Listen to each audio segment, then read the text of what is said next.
March 19ರಂದು box office ನ ಹೊಡಿತೀನಿ ಸುಬ್ಬಿ ಅಂತ ಓಪನ್ ಚಾಲೆಂಜ್ ಮಾಡಿದ್ದ ನಮ್ಮ pan India super star Rocky ಭಯ್ಯ ಯುದ್ಧ ಮಾಡದೆ ಸೋಲೊಪ್ಕೊಂಡು ದುರಂಧರ್ 2 ಸಿನಿಮಾನ ಫೇಸ್ ಮಾಡೋಕೆ ತಾಕತ್ತಿಲ್ದೆ ಟಾಕ್ಸಿಕ್ ಸಿನಿಮಾನ ಪೋಸ್ಟ್ ಪೋನ್ ಮಾಡ್ಕೊಂಡಿದ್ದಾರೆ.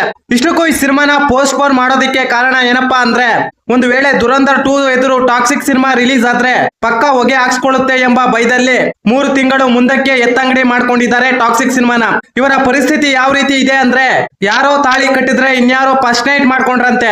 ಟಾಕ್ಸಿಕ್ ಸಿನಿಮಾ ರಿಲೀಸ್ ಆದ್ರೆ ಎಲ್ಲಿ ಟಾಕ್ಸಿಕ್ ಸಿನಿಮಾ ನೋಡಕ್ಕೆ ಬಂದವ್ರ ಮೇಲೆ ಬಾಂಬ್ ಹಾಕ್ತಾರೋ ಅನ್ನೋ ಭಯದಲ್ಲಿ ನಮ್ಮ pan India super star Rocky ಭಯ್ಯ ಒಬ್ಬ ಕನ್ನಡದ ನಟನಾಗಿ ದುರಂಧರ್ 2 ಸಿನಿಮಾನ ಫೇಸ್ ಮಾಡಕ್ಕೆ ತಾಕತ್ತಿಲ್ದೆ ಯುದ್ಧ ಮಾಡದೆ ಸೋಲನ್ನು ಒಪ್ಕೊಂಡಿದ್ದಾರೆ. ಇದಕ್ಕಿಂತ ಅವಮಾನ ಇನ್ನೊಂದಿಲ್ಲ ಅಂತ ಕಾಣುತ್ತೆ.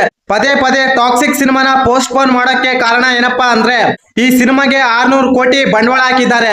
ಈ ಸಿನಿಮಾದಿಂದ 2000 ಕೋಟಿ ಕಲೆಕ್ಷನ್ ಎಕ್ಸ್ಪೆಕ್ಟ್ ಮಾಡ್ತಿದ್ದಾರೆ. ಫ್ಯಾನ್ ವರ್ಲ್ಡ್ ಅಲ್ಲಿ ಈ ಸಿನಿಮಾನ ರಿಲೀಸ್ ಮಾಡ್ತಿದ್ದಾರೆ. ಎಷ್ಟೇ ತಿಪ್ಪರ್ಲಾಗ ಹಾಕಿದ್ರು ದುರಂಧರ್ 2 ಸಿನಿಮಾದ ಎದುರು ರಿಲೀಸ್ ಆದ್ರೆ ಪಕ್ಕ ಈ ಸಿನಿಮಾ ಹೊಗೆ ಹಾಕ್ಸ್ಕೊಳ್ಳುತ್ತೆ. ಬಾಕ್ಸ್ ಆಫೀಸ್ ಕಲೆಕ್ಷನ್ ಅಲ್ಲಿ ಭಾರಿ ಹೊಡೆತ ಬೀಳುತ್ತೆ ಅಂತ ಮೇ ಬಿ ಯಶ್ ಅವ್ರಿಗೆ ಚೆನ್ನಾಗಿ ಗೊತ್ತು ಅಂತ ಕಾಣುತ್ತೆ. ಭಾರತದಲ್ಲಿ ದುರಂಧರ್ 2 ಸಿನಿಮಾಗೆ ಇರುವ ಐಪು ಟಾಕ್ಸಿಕ್ ಸಿನಿಮಾಗೆ ಇಲ್ಲ. ಗ್ರೌಂಡ್ ಲೆವೆಲ್ ನಲ್ಲಿ ಸಿನಿಮಾಗೆ ಐಪ್ ಇಲ್ಲ. ಈ ಒಂದು ಕಾರಣಕ್ಕೆ ಈ ಸಿನಿಮಾನ ಪೋಸ್ಟ್ ಪೋನ್ ಮಾಡಿದ್ದಾರೆ. ಇದೇ ಸತ್ಯ. ಈ ಮಾಹಿತಿ ನಿಮಗೆ ಇಷ್ಟವಾಗಿದ್ದರೆ ಶಿವರಾಜ್ ಇನ್ಫೋ ಯೂಟ್ಯೂಬ್ ಚಾನಲ್ಗೆ ಸಬ್ಸ್ಕ್ರೈಬ್ ಮಾಡಿ, ಸಪೋರ್ಟ್ ಮಾಡಿ. Thank you for watching. ಧನ್ಯವಾದಗಳು.